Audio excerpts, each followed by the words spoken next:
sorry. But I don't want to be an emperor. That's not my business. I don't want to rule or conquer anyone. I should like to help everyone if possible. Jew, Gentile, black man, white. We all want to help one another. Human beings are like that. We want to live by each other's happiness, not by each other's misery. We don't want to hate and despise one another. In this world there's room for everyone, and the good earth is rich and can provide for everyone. The way of life can be free and beautiful, but we have lost the way. Greed has poisoned men's souls, has barricaded the world with hate, has goose-stepped us into misery and bloodshed. We have developed speed, but we have shut ourselves in. Machinery that gives abundance has left us in want. Our knowledge has made us cynical, our cleverness hard and unkind. We think too much and feel too little. More than machinery, we need humanity. More than cleverness, we need kindness, gentleness. Without these qualities, life will be violent, all will be lost. The aeroplane and the radio have brought us closer together. The very nature of these inventions cries out for the goodness of men, cries out for universal brotherhood, for the unity of us all. Even now, my voice is reaching millions throughout the world. Millions of despairing men, women, and little children, victims of a system that makes men torture.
America, we are back, baby. Welcome to another episode of America Unfiltered. We got a great show for you guys tonight. We got a crazy, crazy show. Like, holy shit, was it a busy weekend. And rarely do we ever do weekend streams, but I think I did like 3 or 4 emergency streams, so you guys got some extra content. Hopefully you guys enjoyed it. We uploaded it to all platforms. We were live on most platforms, and then we uploaded the rest to Spotify. But I'm glad to be back with you guys for our live show today on Monday. We are going to be discussing the Iran conflict. Excuse me, sorry about that. But we will be discussing the United States and Israel's involvement in the conflict. I want to make a strong case today for why I am against it. I think it's pretty clear why I'm against Zionist power, why I'm against the Jewish oligarch that rules over us. But today I am going to make that case, and I am going to make the case of how this in zero way possible benefits the United States. I mean, in no way does this attack benefit the United States. It only serves to hurt the United States. And Donald Trump is going along with this because Donald Trump is Israel's bitch. He is Bibi Netanyahu's bottom. That's all that this is, really. We have a Jewish oligarch in this country who essentially runs our media, runs our government, runs the system in a lot of ways. And Donald Trump, the man who got elected to destabilize the deep state. He's going to drain the swamp. Well, he became a part of the swamp. He became a part of the deep state. And Donald Trump not only oversaw the death of Jeffrey Epstein, oversaw the burial of the Epstein files, but Donald Trump also has now bombed Iran multiple times. He bombed Iran back in June, and that's another big point I want to acknowledge today, and we'll talk about it a little bit on our show, and I think Matt Walsh actually made some great points about this. I'm surprised Matt Walsh hasn't got killed by Ben Shapiro for his statements on this yet, but very interesting stuff. You know, we were told in June that the attack we did on Fordo, Natanz, and the nuclear facilities underground in Iran, that they were 100% successful. Let me see if I could even get this pulled up. I have this right here, actually. Let me show you. So this was from the White House on June 25th, right after the attacks we saw. And they go, Iran's nuclear facilities have been obliterated, and suggestions otherwise are fake news. So, no one likes the Jews. Someone sent me $20. Let's go. Someone $20. Let's go. Huge shout out. Thank you. Really appreciate the super chat. Huge W there. Huge W. That's awesome.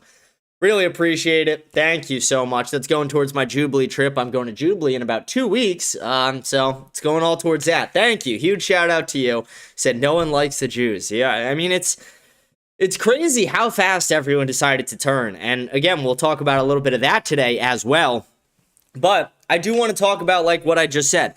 In June, they said that nobody or anybody questioning the narrative that the nuclear facilities were fully destroyed, they're fake news. So if we take the White House at their word, if we listen to them and accept and understand what they are saying, they said in June, like I said, that if you are questioning that the nuclear facilities were destroyed, you're just a liar. You're fake news. You're a Donald Trump hater. It's a witch hunt. But now it rolls back around less than a year later, and they're like, oh, we have to go bomb them again. They're able to produce nuclear weapons again at this point. And it's like, okay, so maybe you guys are just full of shit. Maybe this is a Zionist-occupied government who is doing favors for the terrorist state of Israel and not helping America. The party or the political candidate of America First, which was Donald Trump originally, is completely sold out on those America First promises.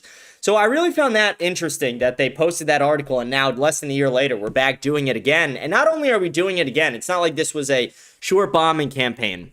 The bombing campaign we did last June was a very short campaign. It was about a 12-day war, they called it. But now this one is estimated to last 5 weeks and longer. And my estimations and my best guess, you'll hear this from here.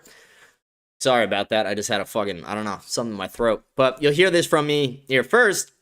And I think this will last months, if not years. I think this will actually be very bad for the United States, very costly for the United States, costly financially wise, and with the lives of Americans. I think Americans are going to lose their lives, and they already have. We've already had 6 Americans killed in conflict so far, and that doesn't even include on the home front, which is something that I am going to include in it as well. We had a terrorist attack already on the home front. I don't want to say that it's a, something like that Iran or the Iranian government or anyone sent this person to do this, but it was a Iranian citizen in America, someone who calls themselves an American citizen, and they did commit a terrorist attack in Texas, and we'll go over that today as well, killing multiple Americans and injuring many more. So these are all things we have to worry about. And like I said, today's show is mainly going to be about pointing out the hypocrisy from the Trump administration when it comes to these strikes, showing why we should not be involved with the Middle Eastern wars that we've been involved in and how it has not worked out for the United States in previous years. I want to make the case on why I am strongly against it. And like I said, I want to show some of the things that some people in the media are saying. And another thing I noticed about what the media is saying is there's 2 different factions in the media right now, and usually it's left versus right. But weirdly, when it comes to Israel and Israeli politics, there's more than just left versus right. Actually, left versus right goes out the window. People don't give a shit about left versus right when it comes to Israel because 90% of our government is paid by Israel to do Israel's bidding, to vote in favor of Israel, to speak highly of Israel, to even go vacation in Israel every single year while they're on recess. So right now we have people, and it doesn't matter whether they're left or right. It really just matters for 2 things. One, are they Jewish? If they're Jewish, they're overwhelmingly supporting this. And the other thing, are they taking money from the Jewish lobby? The people taking money from the Jewish lobby and the Jews are overwhelmingly supporting these strikes. But your average Americans are not. And it's even interesting to see Matt Walsh being one of the people who is openly not supporting this. Like I said earlier in the stream, I am surprised Ben Shapiro has not fucking killed Matt Walsh over this. Like, this is crazy. Excuse me. Matt Walsh he's been put in a hole by Ben Shapiro, essentially. Not allowed to criticize Israel, not allowed to criticize any foreign government, or he's allowed to criticize any foreign government besides Israel, I mean. And Matt Walsh has been extremely critical of these strikes and questioning how they're in America's best interest. So, like I said, there's a lot of different splits in the media about this. There's a lot of different things to talk about today, so we're going to have a good show. It's going to be a little bit of a long show. We're going to show Donald Trump's speech as well. Not the first one. We already showed that over one of the emergency weekend streams, but we're going to be showing the 6-minute video he put out just yesterday. I think it was yesterday, maybe 2 days ago. I want to say yesterday. Maybe it's 2 days ago. I don't fucking know. It's been a long weekend. But it was the one where Donald Trump said that it is what it is, that we're losing American lives. It is what it is. Like, that's crazy to me, too, because, I don't know, I reached out to a lot of older people about this. People who are even, they might be pro-Israel conservatives, etc. I just said, forget everything that's happening now. I just want to ask you one question. I said, have you ever heard a United States president say it is what it is about losing American lives and about them dying? And every single one of them said, no, I've never heard that. I've never heard it even from some of the most disgusting leftists. I've never heard it from the neocon. I've never heard it from these people. But Donald Trump got up on the mic and had the balls to say it is what it is about Americans losing their lives. And to me, that is unacceptable. One American losing their life is too much. A fucking hair on their heads being harmed is too much for me. I'm sick and fucking tired of our soldiers dying for the terrorist state of Israel. We lost tens of thousands of them in Iraq. Now we're about to lose a lot more in Iran. And they're saying this openly. They're saying we will have more deaths. Anticipate more deaths.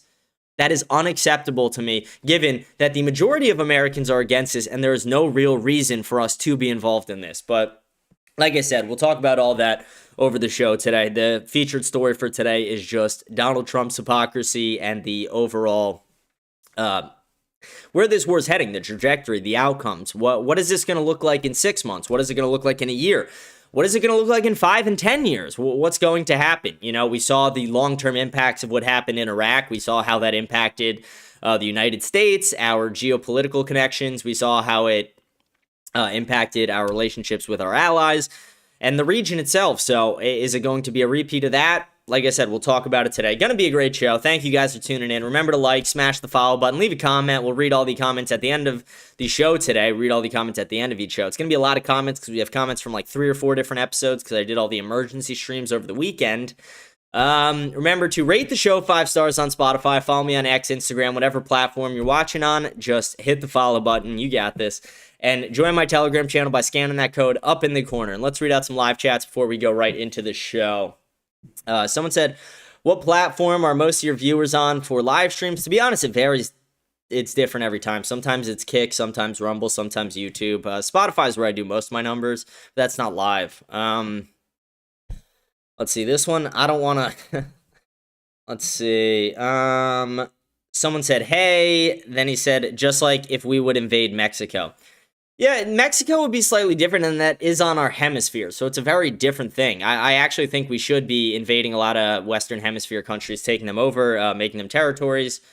I actually think it could be in our interest for that. I think it's a very different thing, and the difference between that and what we're doing now is, and I'll make the case for it later in the show, is when we do this, we're doing it for another country. There's really no United States benefit to this in the long term. We really only see downsides from this, and we most likely are not going to... We're going to get the shit end of the stick on this. But if we were to invade Mexico, sure, you can make arguments that it wouldn't go perfectly, and I actually would support some of those arguments, but it would be in our interest at the very least. It would support the America First agenda. It would support putting Americans and putting America first if we were able to expand our territory in our hemisphere and have more control in our hemisphere. So you can make very strong arguments there. But yeah, like I said, I think that's ridiculous. And the guy who sent the super chat, huge thank you to you as well. I see we got some people in the Kick chat. Someone spamming some Groiper emojis. Someone said, shut up, brown clown bot, get out. Oh, they're saying it to there was an Indian bot in my chat, and they were calling the bot a brown clown. Good job doing that. Fuck the brown clowns. Fuck the Indian bots. We're sick and fucking tired of it. And that's also my next prediction as well. I think, after this regime change war, however long it lasts, we're most likely going to see Israel start relying on the United States a little bit less, and they're going to try and, cozy up next to India. That's another prediction that I do have. And where do I get that? I get that straight from the Zionist lobby. I get that straight from the mouth of the people who are talking about this, who are part of the Zionist lobby, part of the Zionist donation fund. So that's my next prediction, but let's get into the show. Hope you guys are having a great day. Let me take a sip of water and we'll dive right into this. So it's been a crazy weekend. Like I said, so far there was a lot of things that happened. And it was kind of funny. They waited until the night Nick Fuentes doesn't do a show, and they're like, you know what? Let's bomb Iran tonight. That would be hilarious. The one night he takes off, let's go bomb Iran. He did an emergency stream about it Saturday, which I thought was good. It was a great stream, actually, great coverage. But we did coverage and we did shows throughout the whole weekend, pretty much every single day covering it. But to recap some of the stuff, if you haven't watched the emergency shows, I'll give a short little recap of things that happened. I'm not going to go over everything because, like I said, we did 12, 14 hours of streams this weekend. But what happened was the Ayatollah was killed, which is probably some of the biggest news beyond 6 Americans getting killed as well, multiple American jets getting shot down. And it actually looks like the American jets getting shot down was potentially friendly fire. It either came from Israel or the United States. It is still being discussed and talked about right now. I'm not going to jump to any conclusions saying that it was Israel. But it's pretty clear that some of the jets coming down were friendly fire. And like I said, we've had 6 American lives lost, confirmed, and I would imagine it's probably more than that. We're hearing reports from Iranian and Russian media saying it's way more than that. I don't think it's way more, but I do think it's probably more than 6, and they're underreporting it because they know that the majority of American people are against this. So they have been pretty much going tick for tack with missiles back and forth. We've seen missiles touch down in Jerusalem. We've seen them touch down in Tel Aviv. We've seen them touch down in Bahrain, Tehran. We've seen them touch down all over the Middle East. And not only that, it's also going to other regions in the Middle East. We've seen them hit Dubai. We've seen them hit Saudi Arabia. We've seen them hit oil refineries and billionaire hotels. Like, we've seen them all over. And it's very clear that after the Ayatollah was killed and Iran realized that, okay, this is our balls to the wall Samson option moment, we're going to go at everything important around us. We're going to go at everything that's special to the United States, and we're really going to piss them off. And like I said, they went at the oil refineries of Saudi Arabia. They went at the hotels in Dubai. There were Americans in Dubai. They're going at all the United States bases. They were going at our aircraft carriers. The United States also did sink all of Iran's ships that they had in that sea as well. So, and one other thing I want to put out there, and like I said, we'll discuss this as the show goes on today, but I want to paint a narrative or paint a picture that, paint a hypothetical for a second, that everything goes perfectly here. Like, theoretically, if everything went perfect with this attack, if no American lives were lost, if we, destabilized the regime, killed the Ayatollah, etc., we were able to accomplish whatever the goals of this attack really were.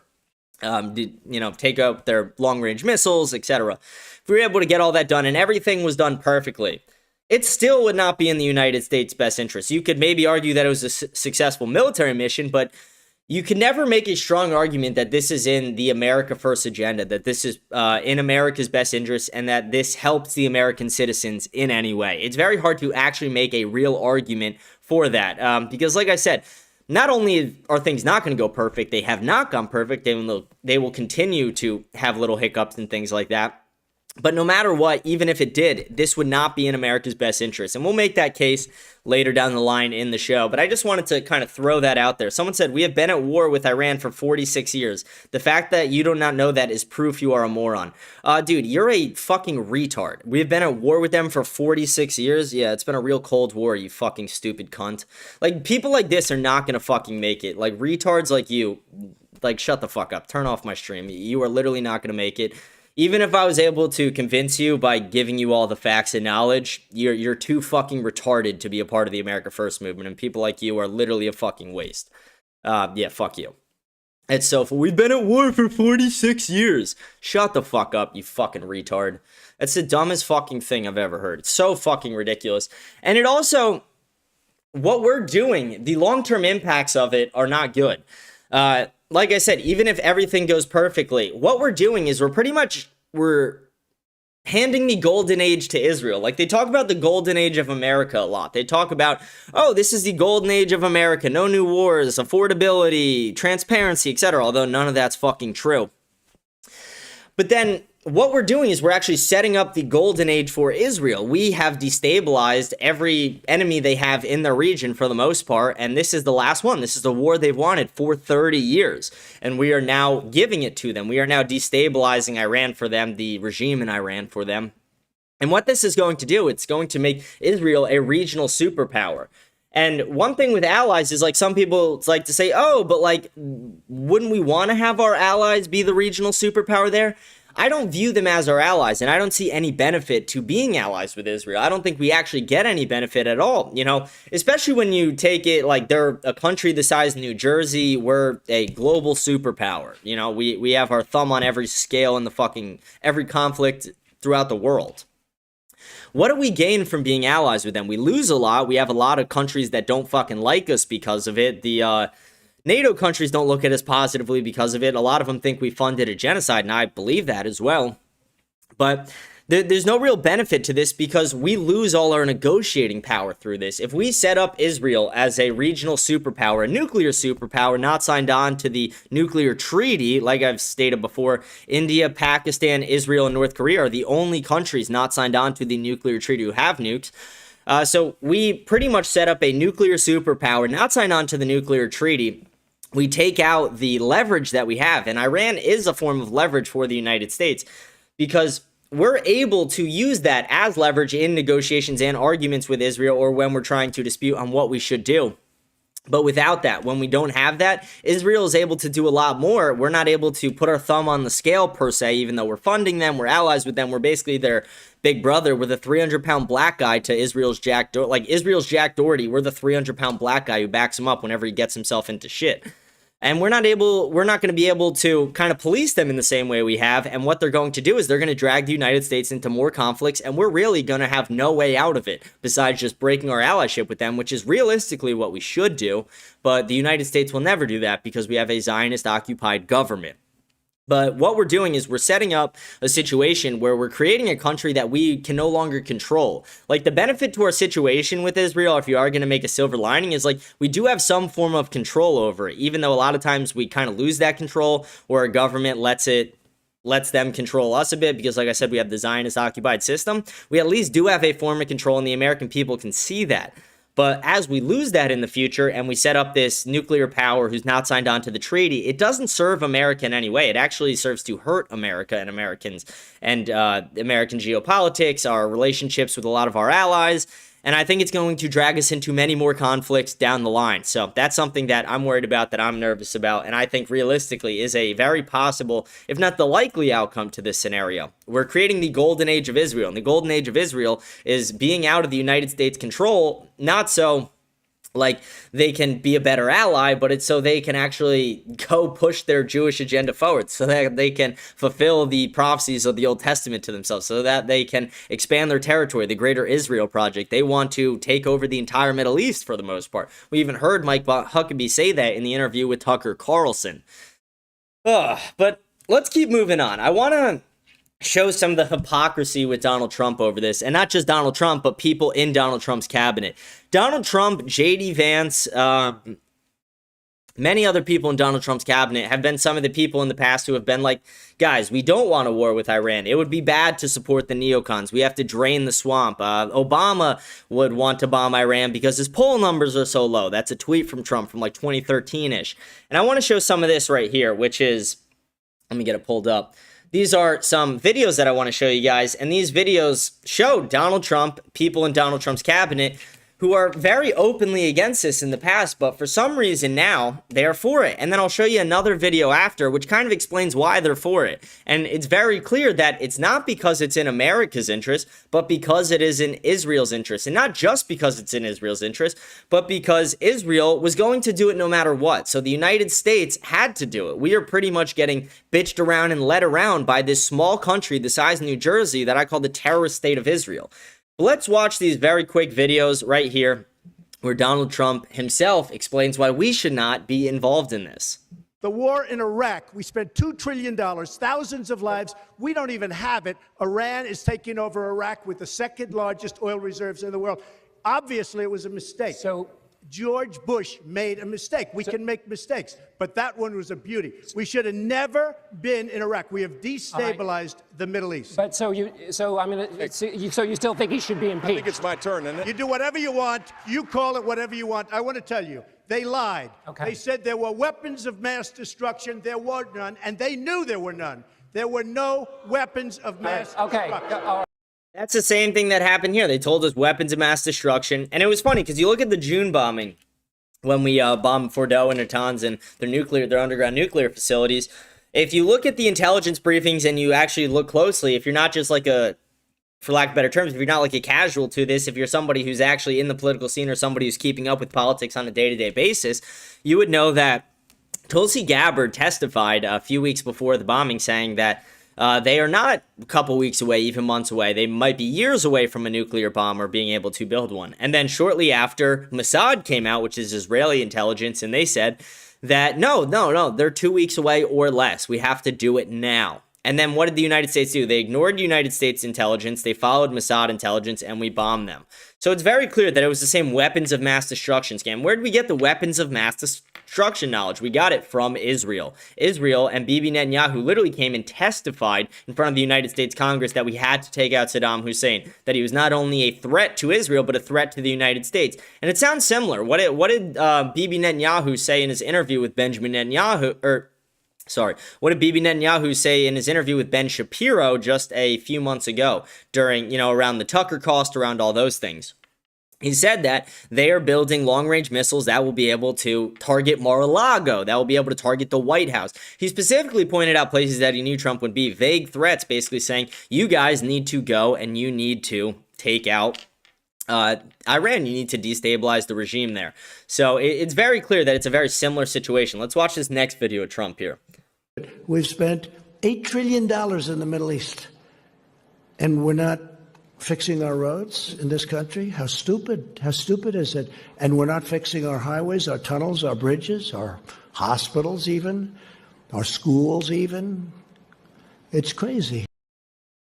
Yeah, again, we're in an affordability crisis in America. People can't afford cars, they can't afford rent, everything's more expensive, inflation's fucked, the dollar's not worth shit, we're $38 trillion in debt, but somehow it's in our best interest. Like, it's funny to me because Donald Trump made a statement, he's like, I don't care what the poll numbers or if my poll numbers go down, which they will because of this. I don't care if my poll numbers go down. This is in our best interest. It's not in our best interest. But you want to know where he did care when his poll numbers went down? When it came to ICE in Minnesota. ICE in Minnesota, his poll numbers went down. He immediately pulled ICE out of Minnesota. So it's not in our best interest to deport the illegal retards and terrorists and sub-Saharans who are destroying our cities and invading our country. But it is in America's best interest to go bomb a bunch of towel heads who want to bomb Israel. Like they realistically, like, the only beef Iran has with us is that we are allies with Israel. And if we were to openly denounce Israel or go away from Israel, I do not foresee any problems with Iran and the United States, actually. I could actually see it closer to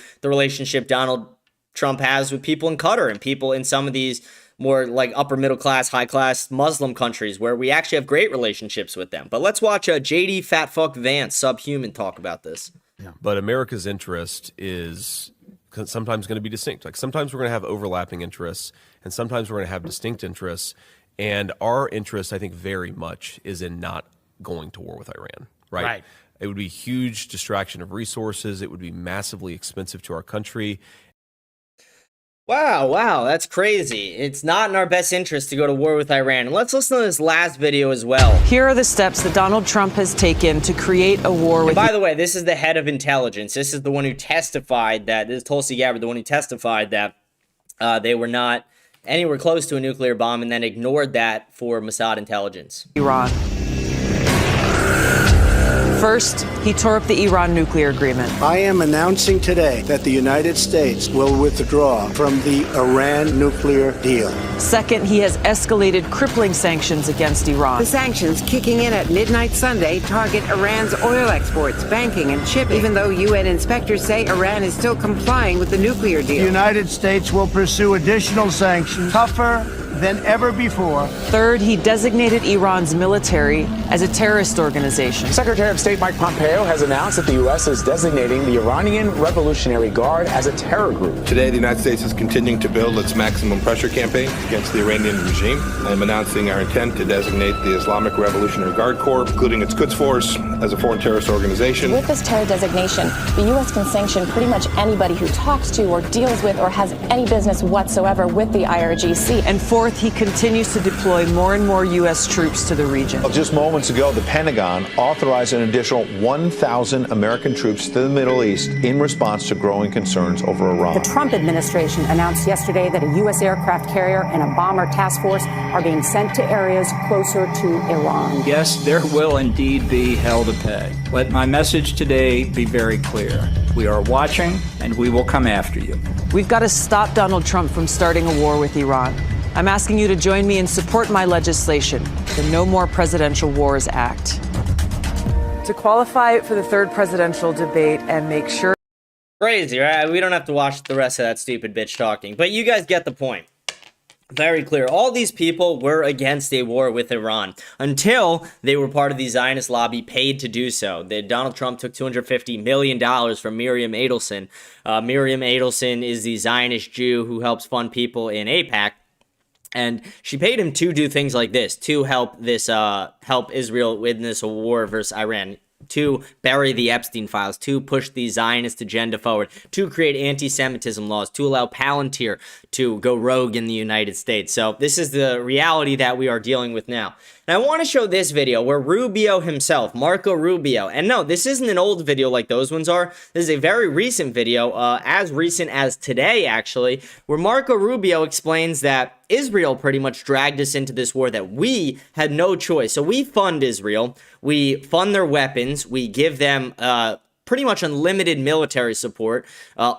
We write blank checks of support to Israel for their military. We basically say, yeah, any conflict you guys get into, which is a lot of them, we will back you up. We will not only supply munitions, we will also be there with our air power, air superiority. We will be there with our B-2 bombers. We will be there with our F-18s, F-15s, all of our different aircraft systems. Our aircraft carriers will be deployed right to your coast. So this is the the blank checks of support we write to Israel, and listen to what Rubio says, and then I'll break it down for you guys here.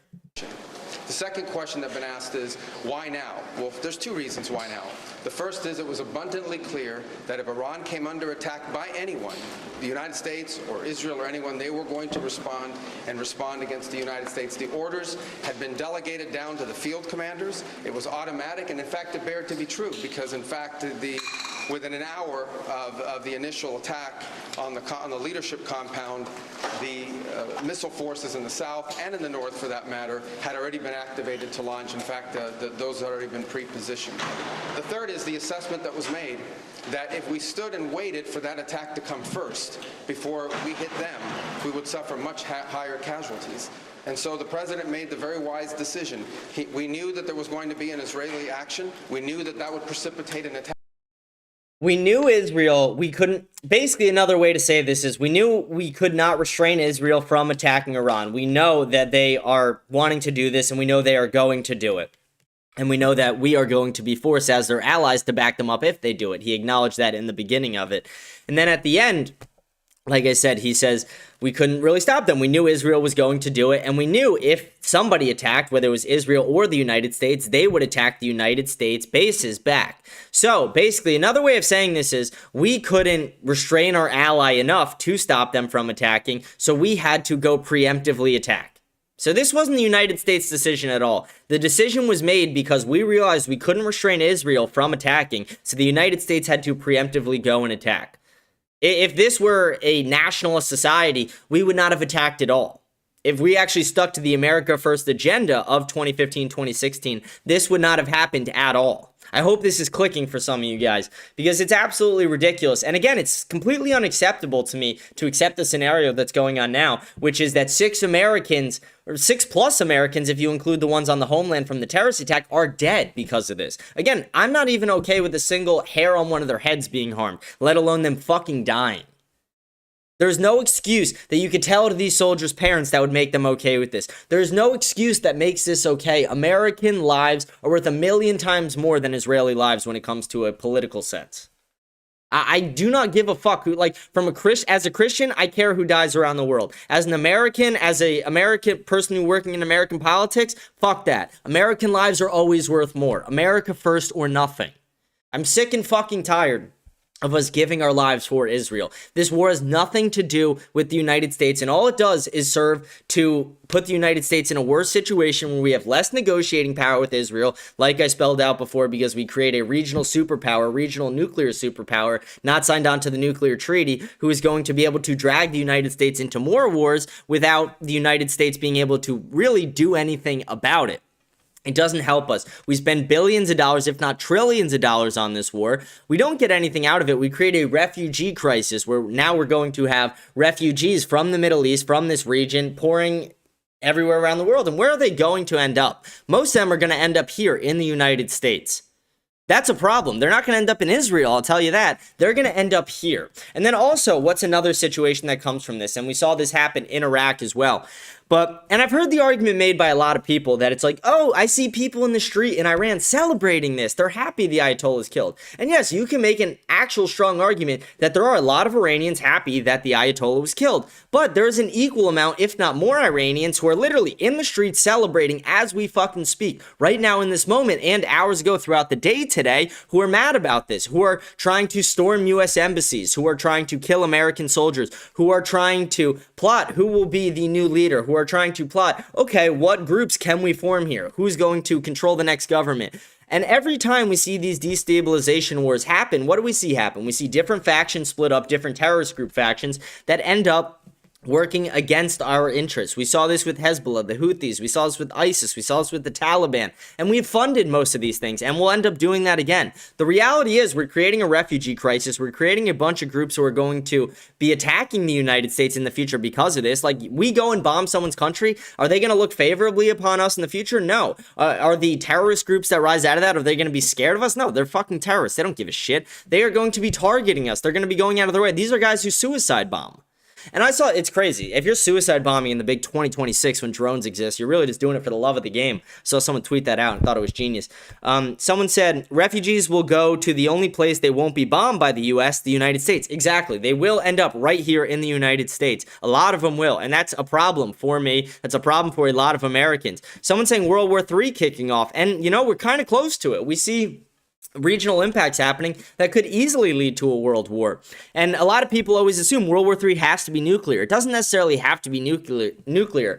Maybe they'll only call it that in the media sense if it is, but I realistically don't think it has to be. A world war is just something involving many countries taking different sides, fighting against each other. And what's happening right now? We literally see Iran responding by, like I said earlier in the show, they are bombing a lot of the other Middle Eastern Muslim countries that are in the region that have nothing to do with this conflict. But what do they have to do with it is they are somewhat friendly with Donald Trump. They are somewhat friendly with the United States. They are working with us, like Qatar, like Abu Dhabi, like all these places. They are getting hit.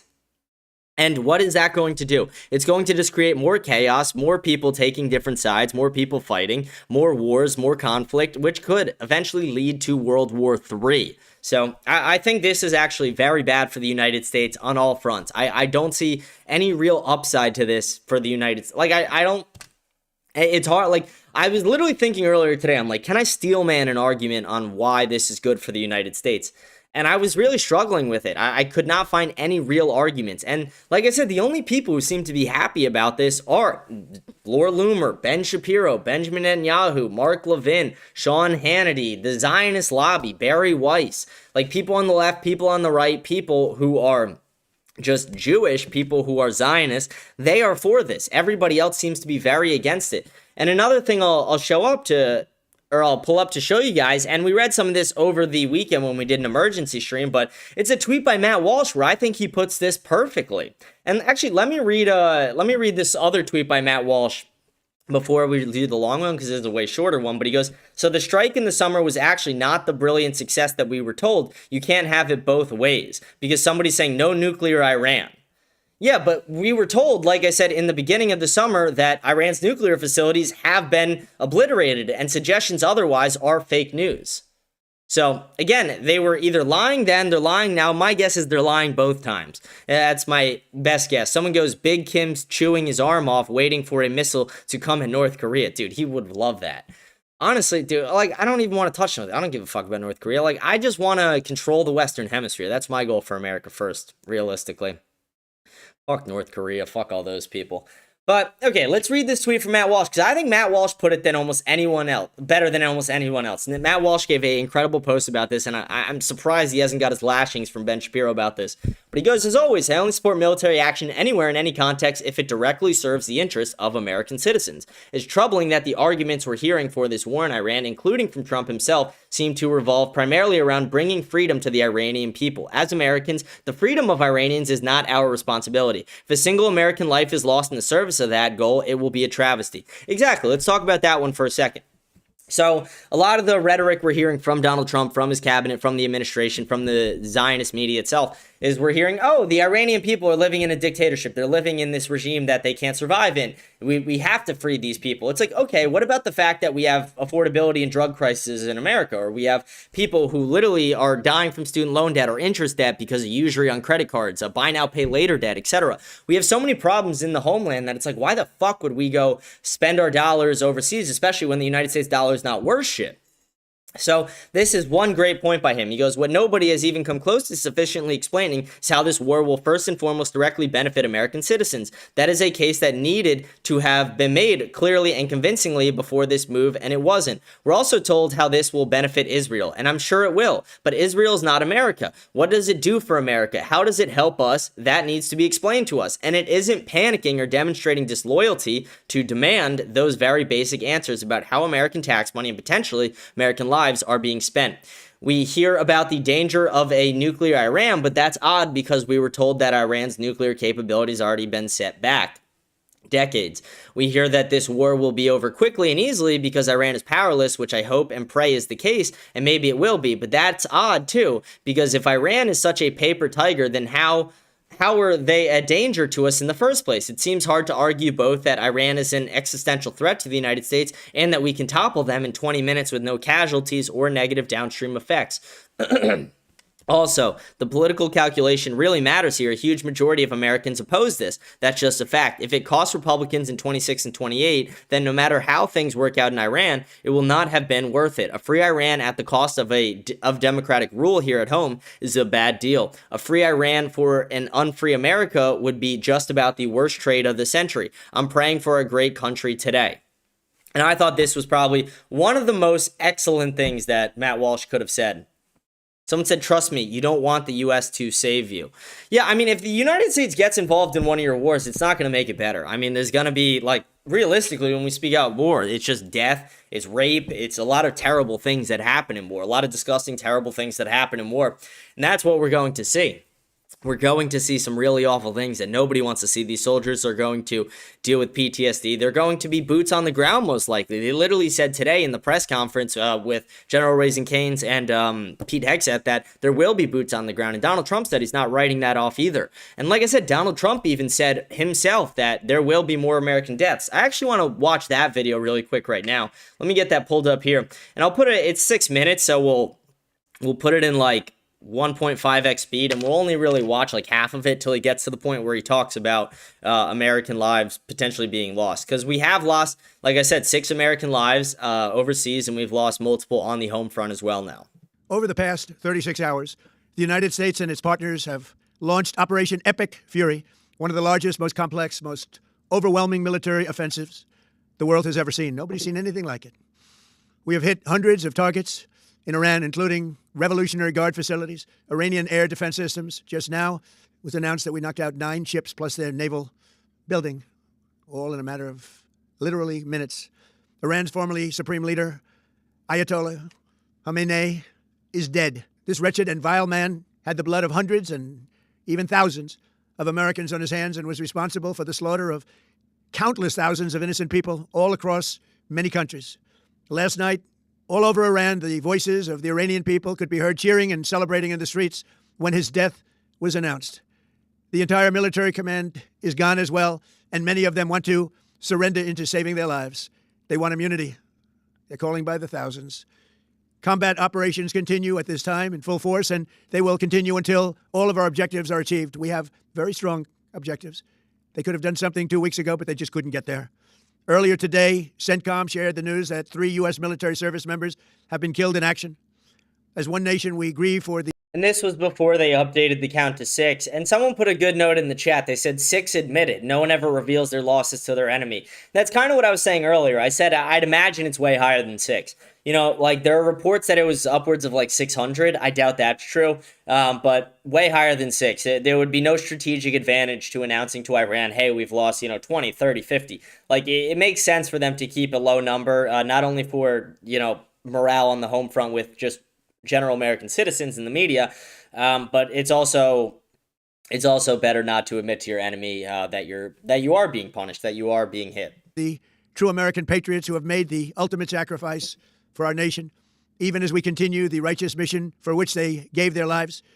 We pray for the full recovery of the wounded and send our immense love and eternal gratitude to the families of the fallen. And sadly, there will likely be more.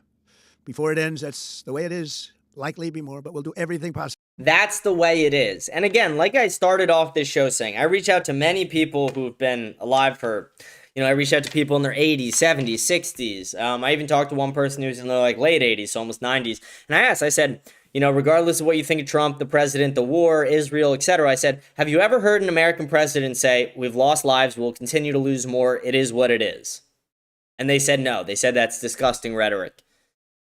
And I don't think, I can't imagine Biden saying that and everybody being okay with it. I can't imagine any other president saying that and people being okay with it. But when it's Donald Trump and the Trump cult that exists with it, apparently it's okay. Like, Trump could literally do anything and it's okay to these people. And it's actually fucking disgusting. Because when Donald Trump sold out on his America First agenda, that's when I was done with it. When Donald Trump buried the Epstein files, that's when I was done with it. Donald Trump even openly said, I don't want your support if you're still talking about Epstein. It's like, this fucking guy has done everything he can, and people are everything negative he can do, and people are still supporting this guy, even though he is objectively one of the least America First presidents we've had in a very long time. But that's all we'll watch. Like I said, I really only wanted to get to that part because that's one of the more important parts. And then this was the announcement from CENTCOM here, the Central Command, and they go, as of 4 p.m. Eastern Time, March 2nd, 6 U.S. service members have been killed in action. U.S. forces recently recovered the remains of 2 previously unaccounted for service members from a facility that was struck during Iran's initial attacks in the region. So, like I said, it's being reported that there were 6 deaths, and I'd imagine there is many, many more. And what I want to do here is I want to show videos from another person who is opposing this war. Actually, before we do that, let me show a video from this, because this is a really quick video, and then I want to show a video from somebody who is opposing this war, who is somebody who maybe you wouldn't expect to oppose the war, but somebody who was openly opposing it. And I think it's something that's very interesting to a lot of the very pro-Trump people still. So let's watch this quick video of General Dan Kane, where he talks about how this will be a long-lasting operation. So let me start with a few details. First, to be clear, as the Secretary said, this is not a single overnight operation. The military objectives that CENTCOM and the Joint Force have been tasked with will take some time to achieve, and in some cases will be difficult and gritty work. We expect to take additional losses, and as always, we will work to minimize U.S. losses. But as the Secretary said, this is major combat operations. So let me. Yeah. So saying that we do expect more losses, again, that's unacceptable rhetoric to hear. That's unacceptable rhetoric to hear. I do not accept that at all. I'm not okay with them saying Americans will die, American soldiers will die, American service members, Americans on the home front, anybody, any American. I'm not okay with a single fucking hair on their head being harmed, let alone their life being taken from them for the Zionist agenda, for something that does not benefit the United States and actually only serves to hurt the United States.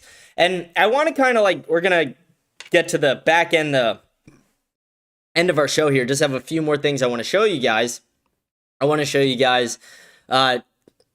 Let me show this before I show that, because it's just a picture, and then we'll show the video of, like I said, somebody in the media who you wouldn't expect to necessarily be against it. But this is a video to show when I talk about the attack on the home front. So there was the shooter in a bar in Texas. This was him, Property of Allah sweatshirt he was wearing.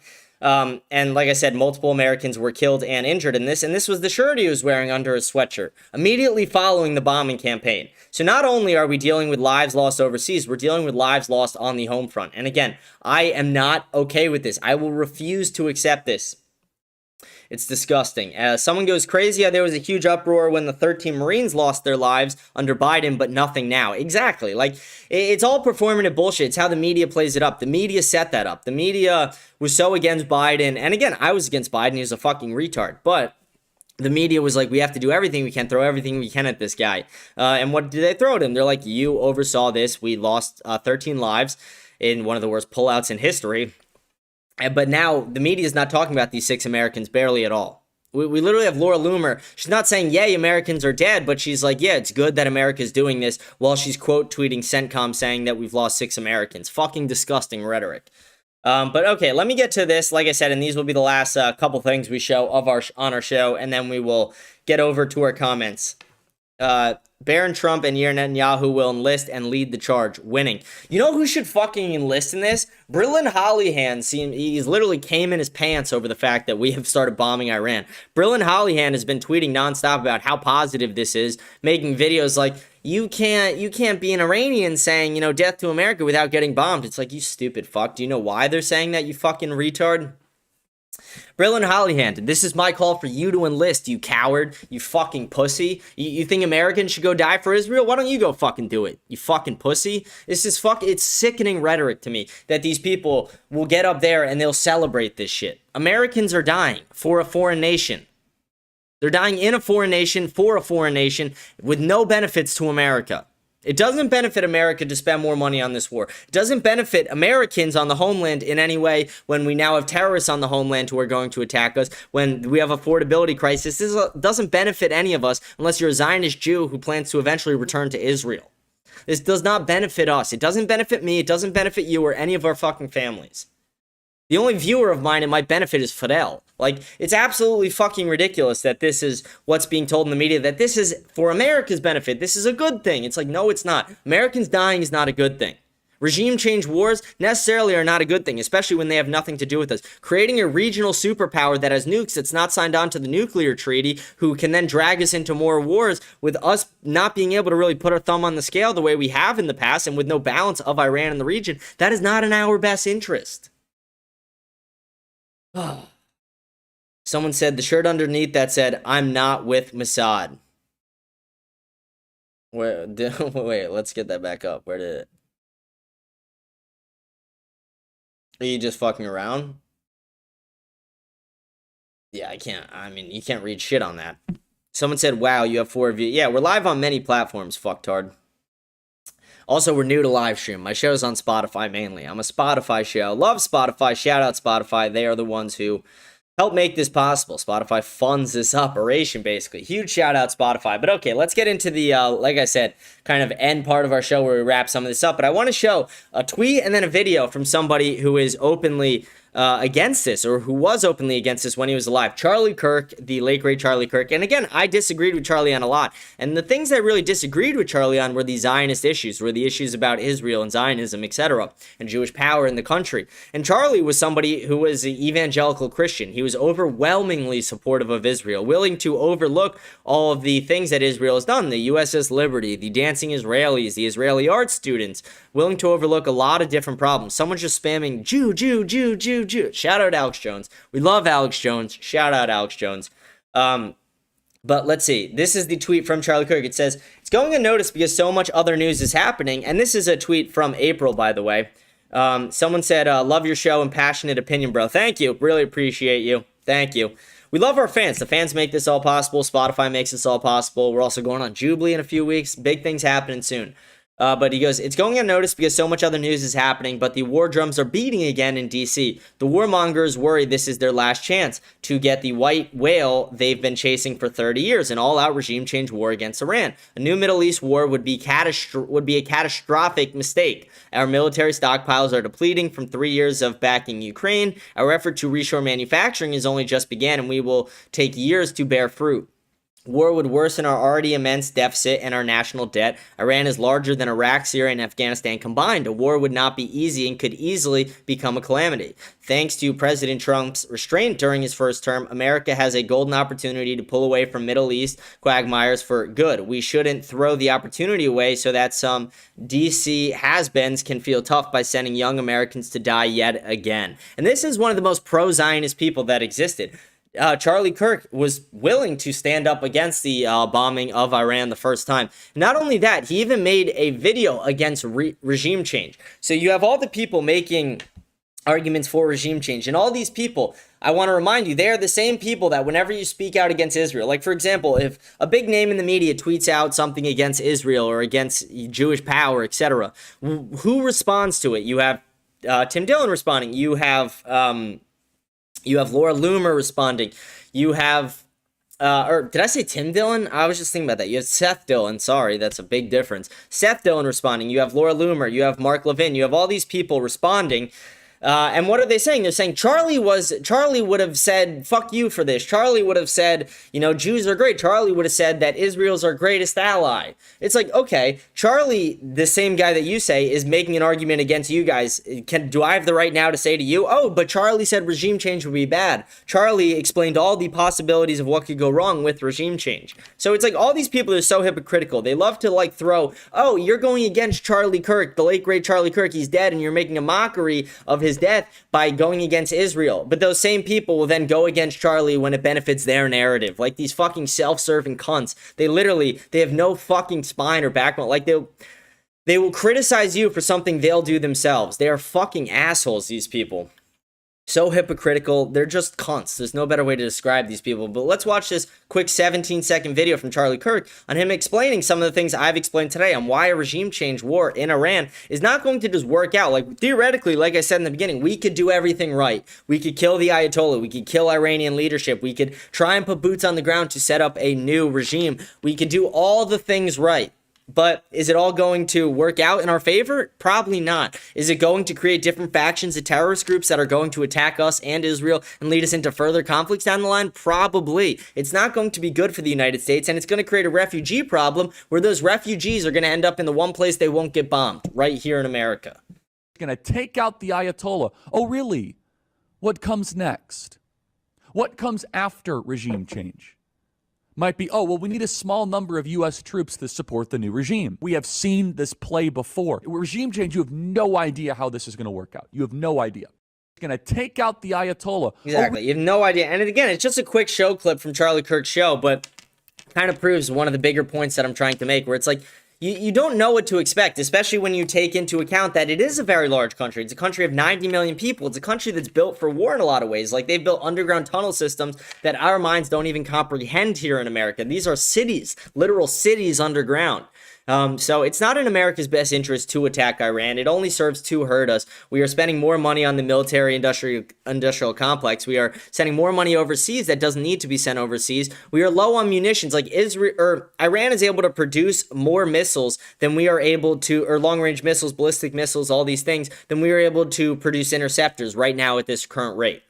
And that's going to be a problem. Like Donald Trump said, and you heard General Kane say, and you heard Pete Hegseth say at the speech today, at the briefing today, that this is an ongoing conflict. This isn't a quick 12-day war. This isn't a short bombing campaign. What this is a long, drawn-out conflict. This is something that will last months, if not years. This is something that could last a very long time and have real regional impacts in that area, and it could impact America in a lot of ways. This isn't going to serve us. We're going to create more terrorism on the homeland here in America, put more American lives at risk, and American soldiers at risk. Like I said, theoretically, if everything goes right, we try and set up a new regime there, you have to then put soldiers on the ground to get that regime in place.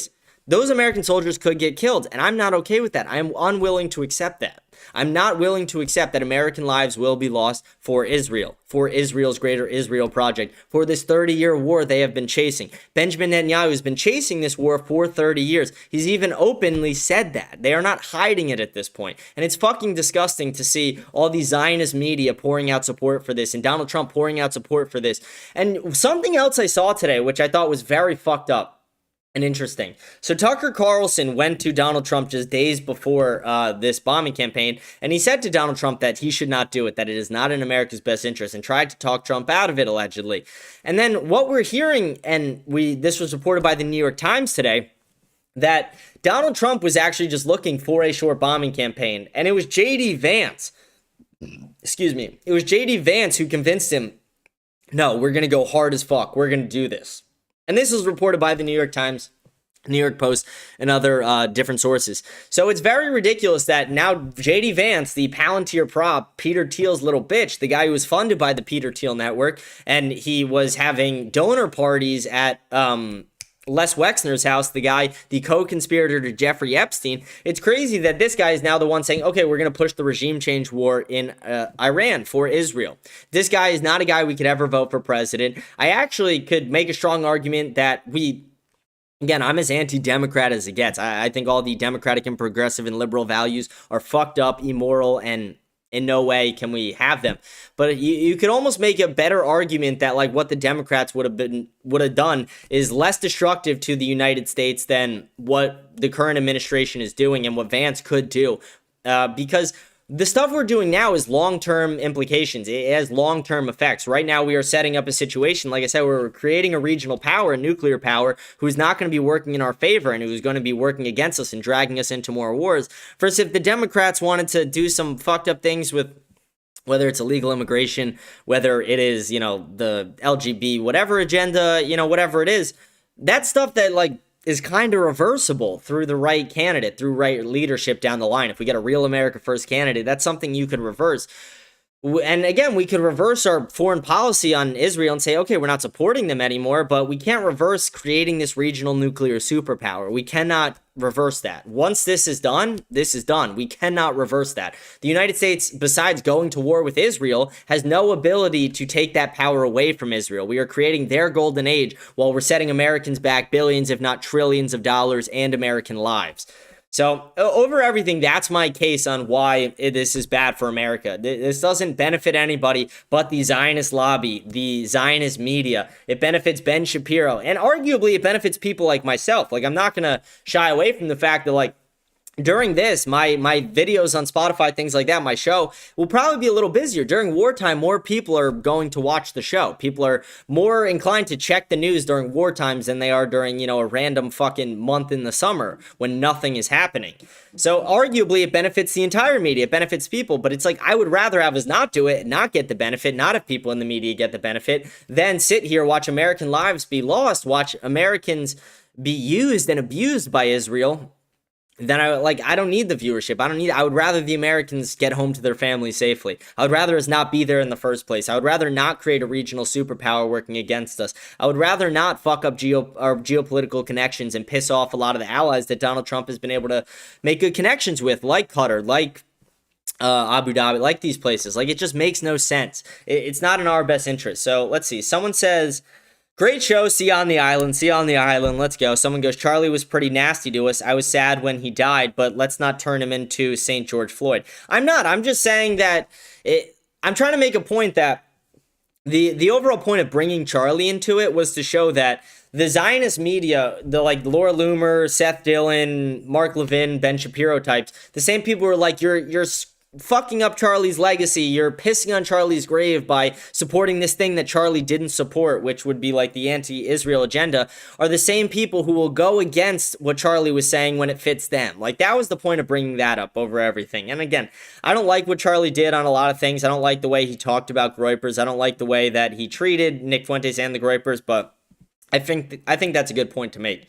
Someone said, the one guy that said no to nukes in Iran will be replaced with someone with different plans. Yeah, but here's the thing, apparently all the people that Donald Trump wanted to take over have been killed as well, and we don't have as much control over who takes control of Iran. That's another thing you have to realize. What's going to happen is similar to what happened in a lot of these other Middle Eastern countries, where different terrorist faction groups create themselves, split up. Maybe they get funded by Israel, by United States, by special interest groups. They get funded by different people, and they work against our interests. We created ISIS, we fund the Taliban, we created Hezbollah, we created all these groups that we're at war with, and that's going to be what happens. We're realistically going to create more groups to be at war with.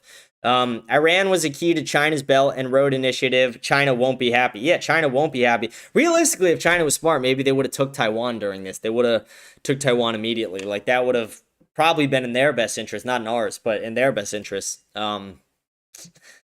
But yeah, a lot of countries are not going to be happy, and it's not good for the United States relationships with these countries. But okay, I'm going to move on to our comment section. That's been the entire show for the day. We're going to move on to the comments, read and respond to all the comments from the last few shows from over the weekend. Hope you guys enjoyed the show. Remember to like, smash the follow button, leave a comment, read all the comments at the end of each show. Rate the show 5 stars on Spotify. Follow me on X, Instagram, whatever platform you're on. Just hit the follow button there. Join my Telegram channel by scanning the code up in the corner. Stay updated on all things America Unfiltered. And if you send a super chat on YouTube, it should pop up right on the screen. TTS, it will read it right out to everybody.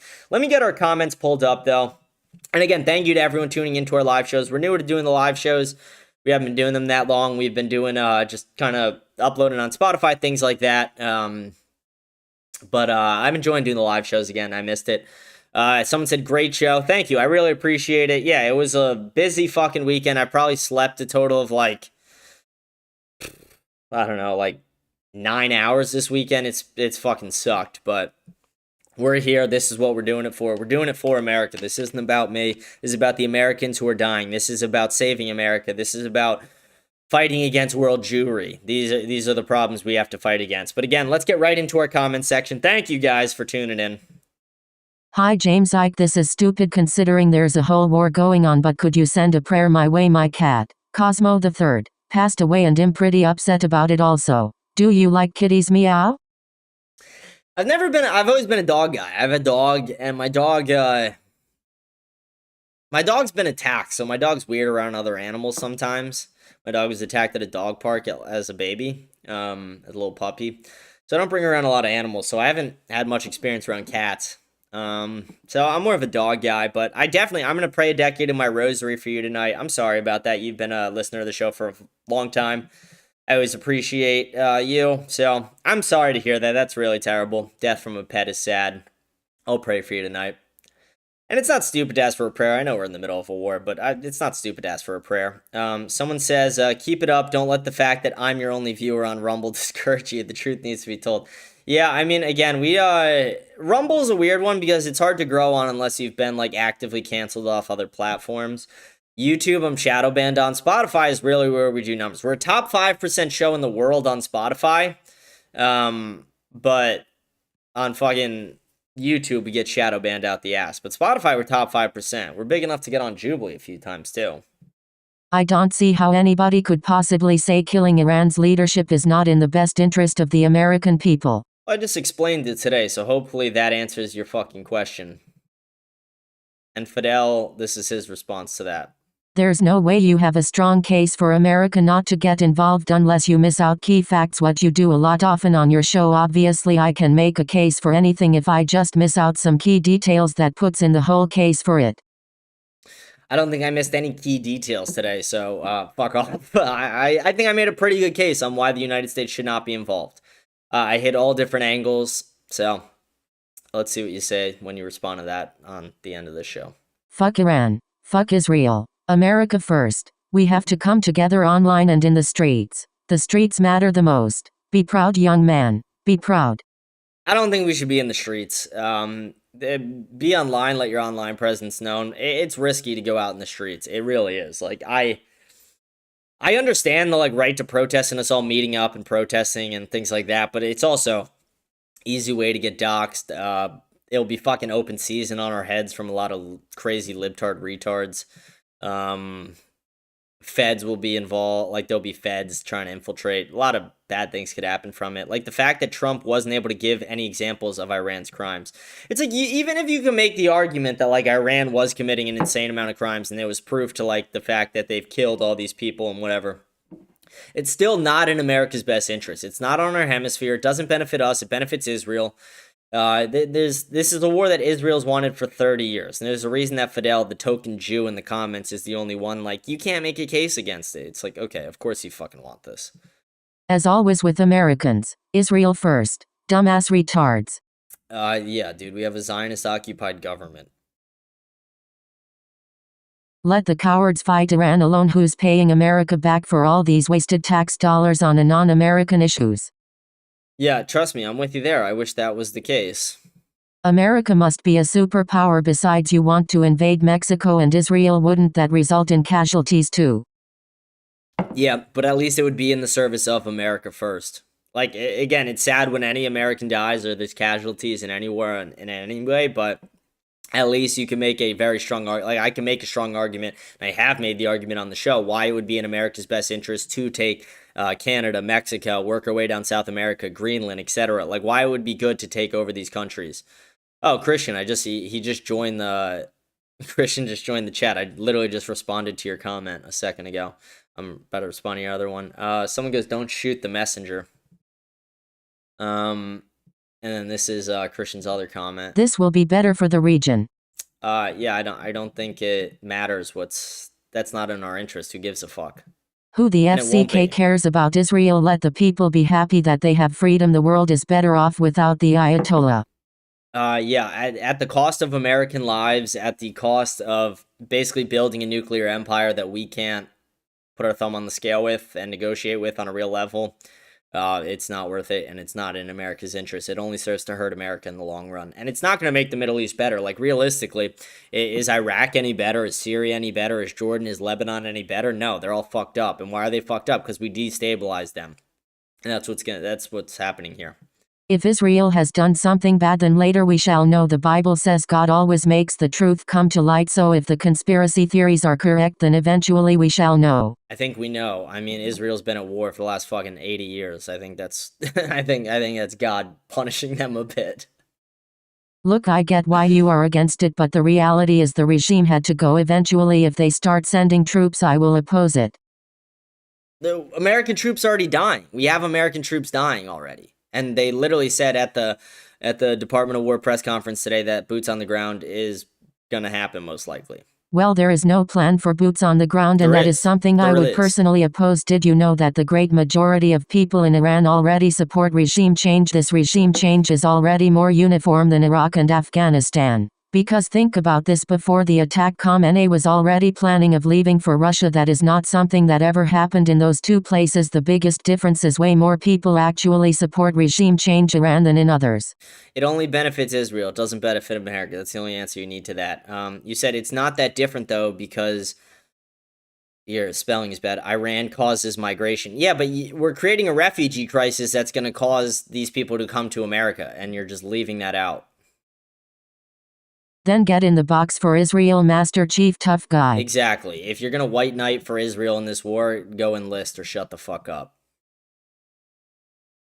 You want to know the proof that we should have went in now and not later? Just imagine we would have went in 3 years when Iran had a bomb that could reach America. Do you want to be running to a shelter every 5 minutes? What, are you sick? You don't kill a threat once it's imminent, you kill it before it can become imminent. You people are stupid, and America did this out of their own interest, nothing to do with Israel. Now does Israel gain? Yes, but America didn't do it for them, and you like to say so.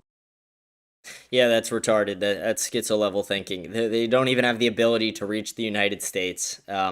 And again, we had a nuclear treaty with them that Donald Trump tore up, and part of that was so we could eventually do this. So again, like, it's all just ridiculous thinking. This was set up by Israel. It's used as a tool for Israel. It doesn't benefit America. We are just the ones doing their bidding for them. Again, just ridiculous logic and thinking there by you. Ah shit, here we go again. CJGTA San Andreas. But seriously, this is the worst thing that could have happened. My sources have informed me Christian and Fiddle were seen dancing with 3 other men with long beards after hearing about war with Iran. Could they be damn juicies? I think so, Chief. Watch your 6. Jim Carrey might have been taken out by the juicies as well. Over. Rogue out. I saw the weird pictures of Jim Carrey. I haven't really looked into it. I did see that. That was weird. Christian and Fidel were seen dancing with 3 other men. They're the new dancing Israelis. W Rogue. Rogue's a man.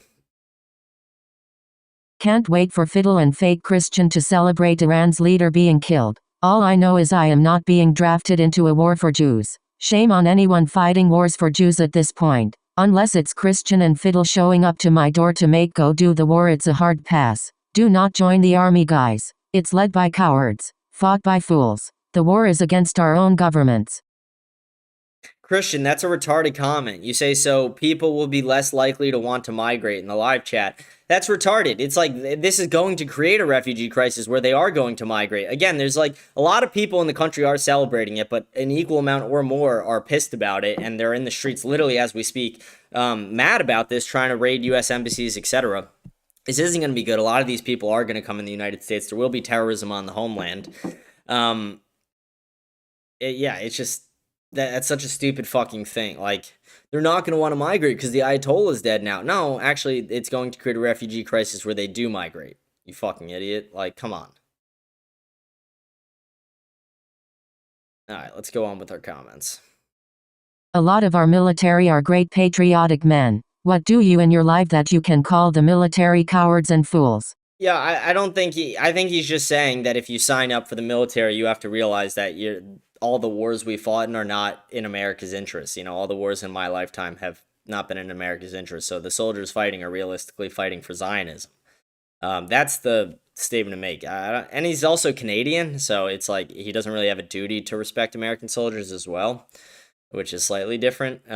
But yeah, I think you're reaching a little bit, but I understand your emotion. Like, I love the troops too. I get it. Then why did every single one come back from war in Iraq and say we shouldn't have been there in the first place?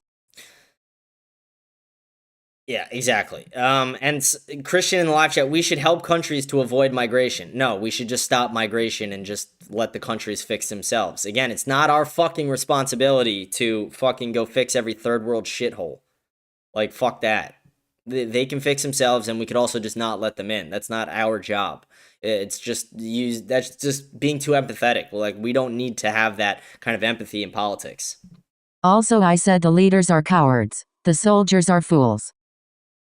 And that's Fidel's response. Let's just establish you live in Canada so you don't have a military, so don't promote not joining the American military, which is the greatest military on earth. You live off the United States for your protection. Don't make me take that away from you. And yes, it is one of the greatest military choices to go into Iran right now, kill the leaders and let the people take their country back. I didn't hear you complaining when they murdered 50,000 of their own civilians, but if maybe someone's going to die.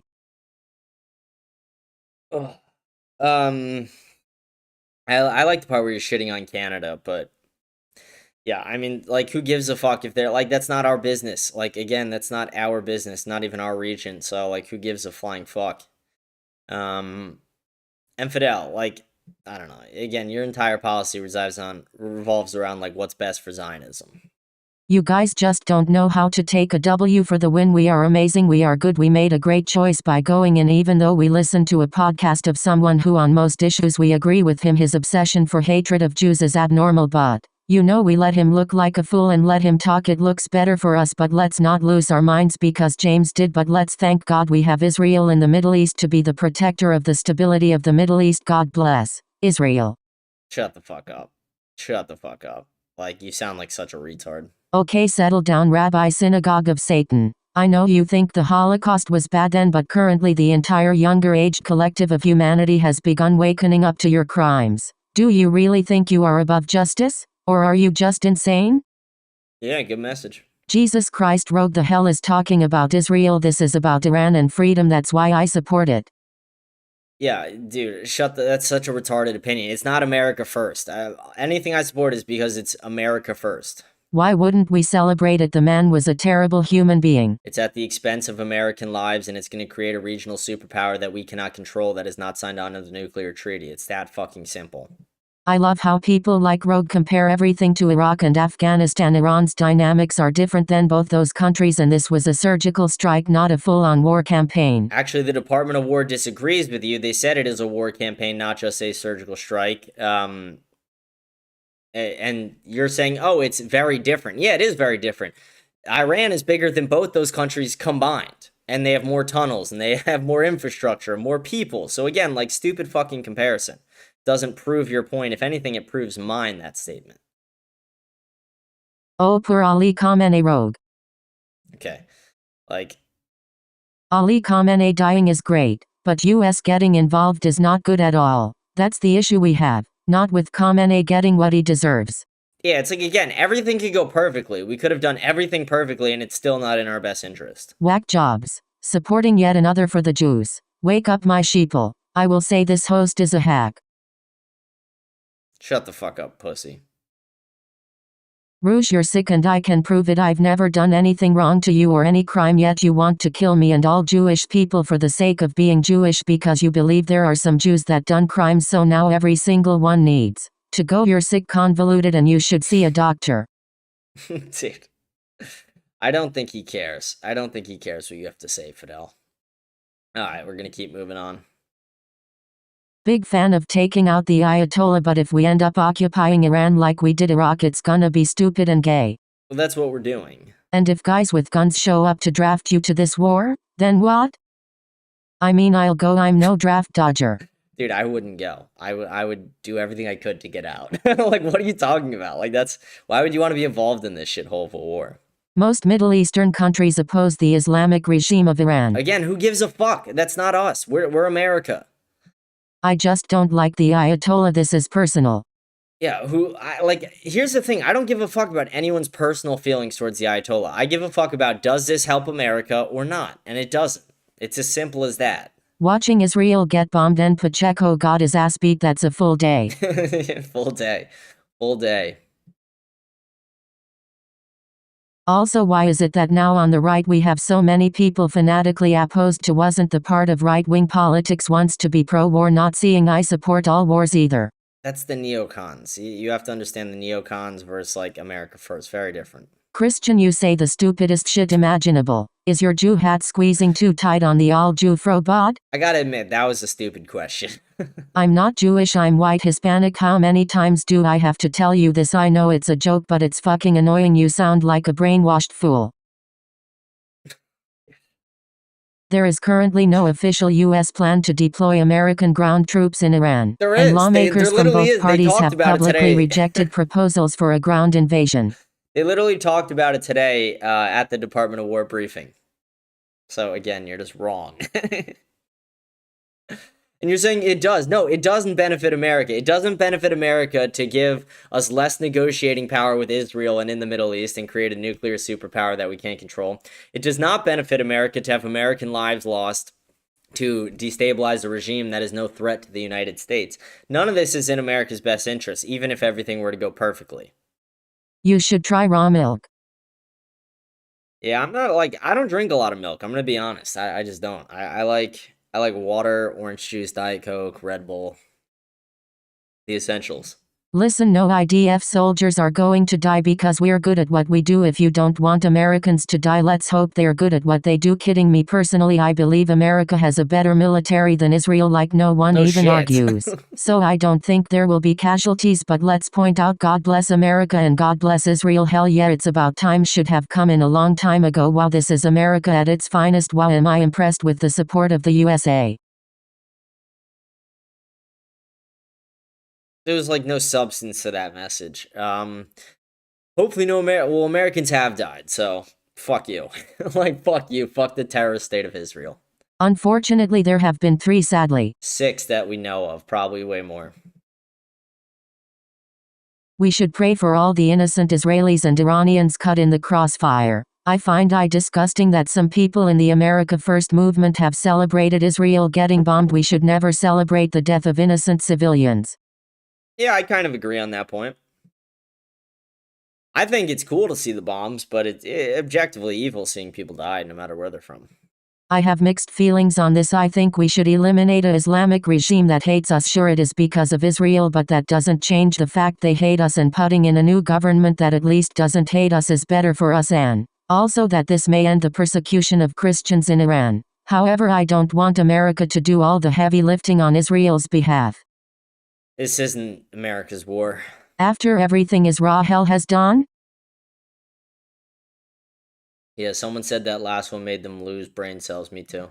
Innocent people are innocent. Every Jew isn't responsible for Israel. As a Christian, we can't practice blood guilt. It is in the law of Moses.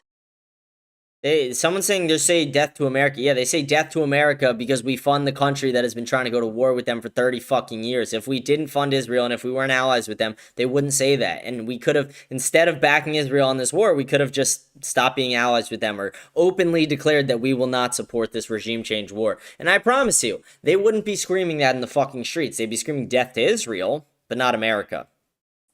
So again, stupid fucking point. Damn, Mick keeps making the same old comments. The only two MAGA adjacent people here are me fiddle and more fiddle. Yeah, I mean, like, why would you be in the party of MAGA still? They're all retarded. I decided I'm going with the best of both worlds. I will marry a white Latina. The problem is you're gonna have like Hispanic kids at that point. Would you marry a white Latina? Would I? No, I'll marry a white girl. I want my kids to look like me. I want to have a similar relationship to their family. Now that response gets my follow. They say it because their pedo book says that they should hate infidel. Oh my. Like, again, I'm not saying that Muslims aren't pedophiles, and I'm more critical of Muslims than anybody, but it's like, you want to talk about pedo book, read the Talmud. Read the Talmud. Like, shut the fuck up. That's so fucking stupid.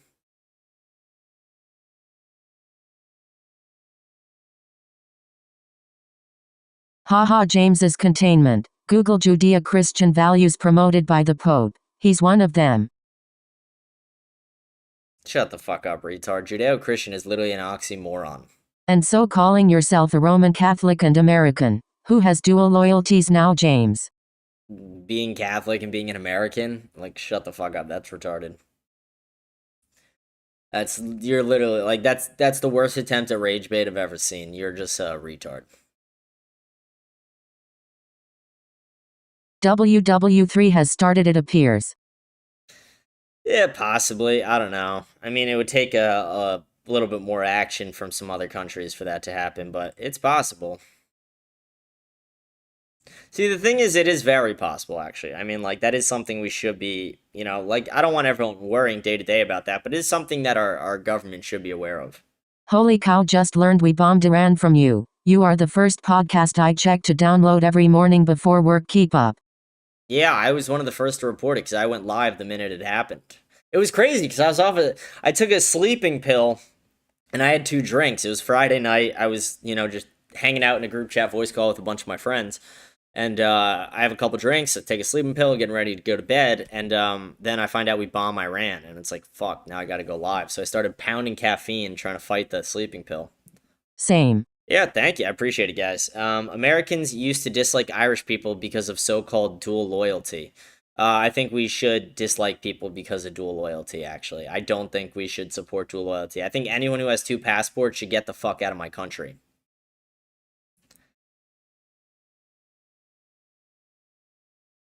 You're retarded for being pro-Iran and not America. I'm not pro-Iran. I'm pro-America only. The video you're showing is in an Arab town and they're speaking Arabic. I showed many videos, so I don't know what the fuck you're talking about. It was like a 6-hour stream. He isn't pro-Iran, he is just anti-involvement in the world, but that's not how the world works. It is how the world could work, but it's not how the Zionist lobby allows our government to operate. So again, like, you only understand the idea of the system that you live in now. You lack the ability to think about the larger possibilities that could exist if we were to break free of Zionist control from Israel. So, like, until you are willing to expand your mind and actually think critically about these subjects, you will, no offense, never get anywhere in this movement. Good luck to India on their new relationship with Israel. That is going to happen. I mean, like, realistically, they are going to start cozying up to India 10 times more. That relationship has existed for almost 50 years. You're years. Missing the point. They're going to expand it because they're going to rely on the United States less, because this is the last war they're realistically going to be able to get out of us with, support from the American government in the way they have. The political system is changing, where it's like if you used to denounce Israel, it was the end of your political career. Now, if you're for Israel, it's going to be that way for Gen Z voters, at least. It was me in the live. LOL, I finally figured out how to join. Oh, glad to have you in the live chat now. Hi, Haley. Okay, I'm not going to read the ones of you guys saying hi to each other. That's just fucking weird. This has been sad week. Two musical legends died. The salsa singer Willie Colon and Neil Sedaka, the iconic 50s and 60s doo-wop singer. Yeah, I think we have worse shit happening. Frit my apple. It's my user on most platforms. I'm hoping to start joining more often. Sounds good. I'll remember your username for when you're in the live chat. Good to have you in the live chat. Thanks for always commenting and being a fan of the show. We love our woman fans. We don't want them to vote, but we love them. Bro, this video is gonna get taken down if you don't change the thumbnail. That was objectively my best thumbnail yet. My Laura Loomer thumbnail was objectively my funniest thumbnail I've ever made. You like older women, don't you? Not really. I think when you're in the high school, you probably, like, some kids have a crush on their teacher, or, like, you know, things like that. But no, I like women younger than me, actually. I don't want to. Why would I want, like, a completely expired woman? Why would I want a woman whose pussy is going to be sandpaper? Like, no. Like, sorry, I don't want a 30-year-old. That's gross. Sorry, that's disgusting, objectively. 30 years old? It's fucking 12 years expired. No, I'm kidding. 12 years expired. It's crazy. That's expired, though. 30. I say African American not to be woke, but because that's how I was to say it, and technically it's more accurate because black people aren't black, they are brown. That's shut the fuck up. It's not more accurate, actually. I feel like a Jamaican is an African American. They said they won't rule it out, ground troops, not that they're absolutely will. What you said is that there's no plans for it. They create plans for all these things, so they do have the plans for it. And Christian, what do you think a regime change involves? Do you think we just kill the Ayatollah and then we don't keep troops in the country to make sure that things go the way we want it to? They have to put troops on the ground to facilitate a regime change. That's the reality of the situation. And it's clear you just don't understand that. And you got to learn to understand that. Let's see. Are Republicans all okay with having sex with children now? Is it party policy now? Well, technically, Democrats are the ones who are trying to make minor attracted persons a sexual identity, like trying to make pedophilia a sexual identity. So you can make a better argument there, but obviously there's people in Trump's cabinet and in his administration who buried the Epstein files, which is disgusting. So, again, the generalization is retarded by you. Like saying, oh, are all Republicans? Like, I'm not a Republican, but it's like, are all Republicans for child rape now? It's like, no, I doubt your average boomer is pro-child rape, you fucking idiot. Like, shut the fuck up. None of us are. Nick Fuentes is not a Republican. And saying Nick Fuentes is pro-child rape is also a retarded comment. Most people here aren't Republicans. I'm the only one who is sort of one. Yeah, because you're unable to critically think about these things. Most people who do have critical thinking skills, they're not Republicans anymore. Someone goes, I love older women. Okay, good for you. Don't you have a fucking girlfriend? Like, what? Like, she's not gonna like that. Christian, you don't need to put every thought in the comments. Yeah, thank you. I say it all the time. I'm like, Christian, like, you comment like some of the most pointless shit sometimes. Like, I read some of the comments, I'm like, okay, good for you, buddy. Like, nice. Like, you just tell me about your day and shit, and it's like, dude, like, come on. Like, whatever. Like, I care about people, but I'm not that, like, I'm a good friend, but I'm not. Like, I'll go to war for my friends, but at the same time, I don't give a fuck about them. Like my best friend in the world, I don't know a fucking thing about him, really. I don't know. I know what industry he's in. I don't know what he does for work. I don't know his work schedule. I don't know how he's doing on a day-to-day basis. I don't know how his family's doing on a day-to-day basis. All I know is we talk, we play Xbox, we tell each other to kill ourselves, and we fucking, like, make racist jokes. Like, that's what real friends, and that's how males operate. And it's like when men are like, oh, I did this today, I'm sad today, blah, blah, blah. It's like, okay, like, come on. Did you take your daily dose of estrogen today too, fucking sweetheart? Like, shut the fuck up. Like, come on. It's just fucking annoying. He says, she is 28, that's who I'm talking about. How old are you, dude? Like, 28, that's expired. No offense to your girlfriend, but 28 expired. That's gross. That's gross. Again, what is her pussy made of? Sandpaper? No, that's gross. I don't want to joke about your girlfriend's pussy, but Republicans and Democrats are the same party. One side picks one path, the other side picks the opposite, and after the vote, they do whatever they want. Yeah, pretty much exactly. I mean, here's the thing. Republicans and Democrats disagree about everything besides the issue of Israel. And that should be the biggest tell that this whole thing's a facade, that this is all bullshit, that they're all working against us. Because it's like, they'll literally disagree about, like, can you change your gender? Can you do something that's crazy as, like, chop your penis off and call yourself a female? Like, things like that. But then they'll all agree on, like, guys, we have to support the modern-day terrorist state of Israel, no matter what. You're 24, you're dating a 28-year-old. It's a little odd, but okay. She looks young. Yeah, I bet she looks 28. Everyone says that, but okay. Good for you, buddy. I'm not going to shit on your girlfriend. That'd just be rude. All right, let's refresh, see if we had any more comments there. If not, we'll get ready to sign off here. I think that's everything. Adds up. Yeah, that seems to be everything. Holy shit. Wow, I thought it was a good show. Like, a lot of shows, sometimes it's, like, more funny based, like I'm making jokes, I'm doing stuff like that. Today I think was more information based than anything. I think I tried to limit the jokes, knowing it was a more serious topic. We are at war, we do have Americans dying, and none of it is for the interests of America. And throughout this episode I made an hour-long case about why it's not in America's best interest, and I made many different cases for that argument. So I hope you guys enjoy the episode. Hope you guys enjoy the information. I'm curious of what you guys think as well. I know what Fidel, Christian, and fucking like Rogue are going to say. I mean, Rogue's not going to say the same things as them, but I know what they're going to say. Let me hear what you guys have to say. Comment on Spotify. All the comments we get on every episode, we read at the end of every episode. We read and respond to. Tomorrow we'll be doing an episode. Be going live same time tomorrow, 7 p.m. Eastern time. Thank you guys for being fans of the show. Thank you guys for tuning in. Thank you for joining in the live chat. Thank you for making this all possible. Again, we will be back on Jubilee in 2 weeks. We're filming in 2 weeks. They'll probably upload it in a month and a half.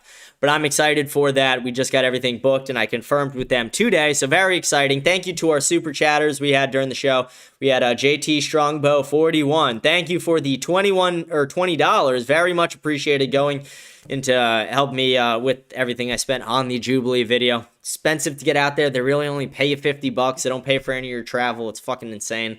But it's good exposure. I like doing it. I like debating, so we're going to do it. But thank you to our super chatters. Thank you to our live chatters. Thank you to all the viewers on our show. Again, remember to like, smash the follow button, leave a comment, read all the comments at the end of each show. Rate the show 5 stars on Spotify. Follow me on X, Instagram, Kick, YouTube, Rumble, Twitch, Spotify, like whatever platform you're on. You can figure it out. Just hit the follow button right there. And join my Telegram channel by scanning this code right up in the corner. Stay updated on all things America Unfiltered. But with that, I'm going to sign off today. I will see you guys tomorrow on Tuesday. Thank you, and I hope you guys do have a blessed day and a blessed night.